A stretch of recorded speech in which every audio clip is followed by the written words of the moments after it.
आज दूसरी बार मैंने उसे देखा। लारी अड्डे पर मैं और वो अलग अलग बस के इंतज़ार में खड़े थे। उसने पिछली बार की तरह आज भी साटन का सूट पहन रखा था। दुपट्टे के झरोके से गहरे स्याह बाल हुस्न जमाल के इस शाहकार पर पहरा देते नजर आते।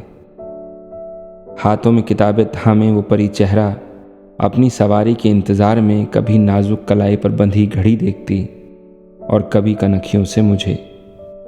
कहाँ से आई है, कहाँ को जाती है, क्या नाम है इसका, क्या पढ़ती है, ऐसे ढेरों सवालात एक बार फिर मुझे उलझा रहे थे।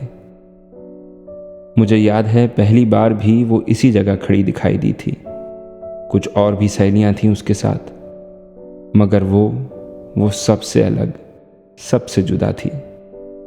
मासूम चेहरा, बारीक नैन नक्श, दरमियाना कद, ना ज़्यादा छरीरी ना कोई ख़ास डील डोल, फ़िक्र से मावरा लेकिन सलीके से सजी समरी, और आंखें ऐसी कि जिनमें खो जाने को दिल करे।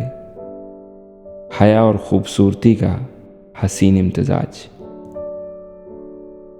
दुपट्टे से छन कर आती हुई धूप उसकी गंदमी रंगत को सुनहरा निखार दे रही थी। तपती धूप में पेशानी से पसीना मोतियों की मानिंद उसके रुखसार से फिसलकर नोकदार ठोड़ी से लुढ़कता हवा में तहलील हो जाता। वो हंसती तो उसकी मधुर आवाज़ चारों जानिब शीरीनी घोलती। चंद गज के फासले से मैं दुनिया की सबसे खूबसूरत लड़की को बिना आंख झपकाए देख रहा था। पहली बार जब आंख मिली तो लगा सारी कायनात ठहर गई हो। दिल करता था नीलगूं रात हो, मैं और वो चांद सितारों के हाले में बस एक दूसरे को तकते जाएं, और मुझ जैसे इश्क के इनकारी का दिल एक लम्हे में मोम की तरह पिघल जाए। मैं और वो हमेशा के लिए एक हो जाएं। काश। उसकी बस आ गई थी। वो खरामा खरामा आगे बढ़ी। सोचा कि दौड़कर उसका हाथ थाम लूं और गिड़गिड़ाऊं कि मत जाओ। उससे कहूं कि आओ अभी इसी वक्त अहदो करार कर लें, फिर न जाने कौन कहाँ जा ठहरे। लेकिन किसी अनदेखी कुव्वत ने मुझे आगे नहीं बढ़ने दिया। शायद इस एहसास ने मुझे जकड़ लिया था कि मैं कहीं कुछ गलत न कह दूं। ये हसीन मौका कहीं अपने ही हाथों टूट के बिखर न जाए। और कहता भी तो क्या कहता। मैं ऐसी कश्मकश में रह गया और वो बस में सवार हो गई। कई रोज तक अपने आप को कोसता रहा।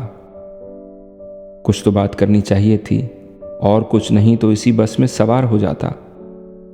2-4 सातें और उसके दीदार की नसीब हो जाती। हर दिन इस्तराब में गुजरा। अगली बार मिलूंगा तो क्या कहूँगा, कैसे कहूँगा, वो क्या जवाब देगी। दिल ने कई मंजरनामे तश्कील देकर खुरच दिए। रातें और भी कठिन थीं। करवट करवट उसका चेहरा सामने रहता। कई हफ्ते बेचैनी में गुजरे और आज आखिरकार एक बार फिर वो मेरे सामने थी, इस बार अकेली। मैं देख सकता था कि वो मेरी बेकरारी भांप चुकी है। कुछ कहना चाहती थी, मगर कोई बात थी जो उसे रोक रही थी। उसकी आंखों के किनारों से झलकती तकलीफ उसकी जख्मी रूह का पता देती थी। सूरज उसकी पुश्त पर अपनी आबोताब से चमक रहा था। मुझे यकीन है कि इस कायनात में आज तक सब्ज रंग किसी और पर इतना नहीं जचा होगा। एक बार फिर नजरें मिलीं तो जैसे घड़ी की सुइयां मांद पड़ गईं। मैं एक ही सांस में सब कुछ कह देना चाहता था, लेकिन जबान साथ नहीं देती थी। मैं खास उसके लिए तराशे अल्फाज तलाश कर ही रहा था कि उसने मेरी जानिब कदम बढ़ाया।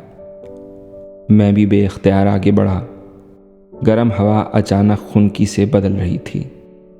दरख्तों की शाखें फूलों से लदी हमारी जानिब झुक रही थीं। फजा में झनकार थी। करीब था कि ये मिलन अमर हो जाता। उसके पैर ज़मीन पर ऐसे पड़ते थे जैसे कमल के फूल झील में तैर रहे हों। मैं ठहर गया, लेकिन वो आगे आती रही। करीब आई, इतना करीब कि उसके सांस लेने की आवाज़ मुझे साफ सुनाई देती थी, और शायद उसे मेरे धड़कते दिल की। इससे पहले कि मैं कुछ कहता, उसने अपने गुलाबी होंठों को जुम्बिश दी और बोली, भाई भाई, अम्मी बुला रही हैं। आप ये किसके लिए रिकॉर्डिंग करते रहते हैं? उसकी बहन कमरे का दरवाज़ा खोले ज़ोर से चिल्ला रही थी। उसने अपनी पॉडकास्ट रोक दी, एक गहरी सांस ली, टटोल कर अपनी सफ़ेद लाठी उठाई और बोला, आ रहा हूँ और चिल्लाओ तो मत, मैं अंधा हूँ, बहरा नहीं।